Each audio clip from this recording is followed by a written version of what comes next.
আসসালামু আলাইকুম দর্শক মণ্ডলী, পরম করুণাময় মহান আল্লাহ তাআলার নামে শুরু করছি। আজকে রাজনীতির বিষয় নিয়ে, রাজনীতির বিষয় না হলেও রাজনীতির বিষয়ে বলা যাবে। আপনারা যেহেতু মনে করবেন সেটা বড় কথা নয়, কারণ বড় কথা হচ্ছে বিশ্বের দেশে এবং বিভিন্ন দেশের রাজনীতিবিদকে আমি প্রায় সময় দেখি টক শো, বিভিন্ন ধরনের কথাবার্তা বলতে। আমাদের পবিত্র কোরআন হচ্ছে একমাত্র জীবন বিধান, একমাত্র জীবন বিধান, পূর্ণাঙ্গ জীবন বিধান, একমাত্র মানবতার দিশারি, একমাত্র পূর্ণাঙ্গ জীবন ব্যবস্থা যদি আমরা বলে থাকি। এখানে রাজনীতি, প্যাডনীতি, কূটনীতি থেকে শুরু করে পূর্ণাঙ্গ জীবন বিধান, এই পবিত্র সর্বশেষ একমাত্র আসমানি বিধান হচ্ছে পবিত্র কুরআন, যা সর্বশেষ রাসূলে পাক সাল্লাল্লাহু আলাইহি সাল্লামের ওপর দীর্ঘ 23 বছর নাজিল হয়েছে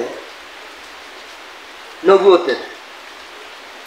তো আমি যে কথাটা বলতেছি, আজকে টিভিতে বিভিন্ন সময় টক শোতে দেখতে পারি আমরা যে রাজনীতিবিদরা কত সুন্দর রাজনীতির কথা বলে, বুদ্ধিজীবীরা কত সুন্দর বুদ্ধিতে কথা বলে, রাজনীতি বিষয়ে কথা বলে, অথচ বিশ্বের একমাত্র রাজনীতিবিদ, একমাত্র শ্রেষ্ঠ রাজনীতিবিদ, একমাত্র বিশ্বে আসমান জমিন ইহকলম লৌহ কলম থেকে সমস্ত কিছুর রাজনীতিবিদ একমাত্র হচ্ছে রাসূল সাল্লাল্লাহু আলাইহি সাল্লাম, মানবতার দূত, রাষ্ট্রপতি, সংবিধান প্রণেতা, একটা সমস্ত কিছুর মালিক হচ্ছে একমাত্র রাসূল সাল্লাল্লাহু আলাইহি সাল্লাম রাজনীতিবিদ, বিশ্বের মধ্যে একমাত্র।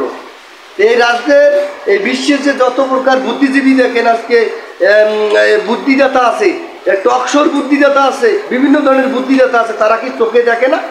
তারা কি চোখ দিয়ে দেখে না? বিশ্বের একমাত্র রাজনীতিবিদকে রাসূল সাল্লাল্লাহু আলাইহি সাল্লাম আমাদের হচ্ছে একমাত্র রাজনীতিবিদ। কোরআন হচ্ছে একমাত্র কত সুন্দর একটা রাজনীতি, মানবতার দূত।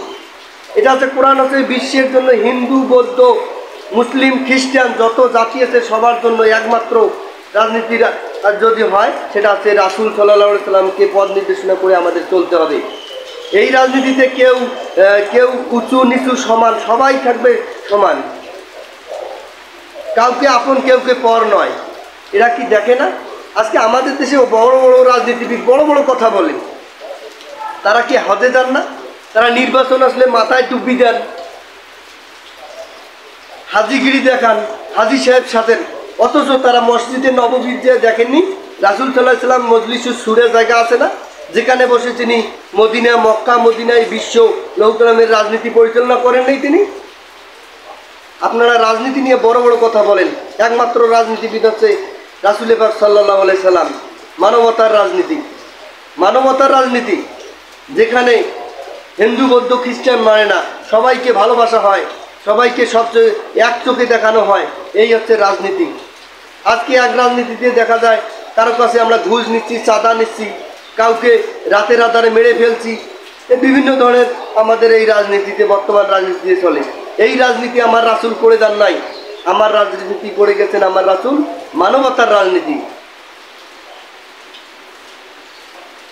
তাই আসুন আমরা মানবতার রাজনীতি করি, মানুষের সেবায় নিয়োজিত থাকি।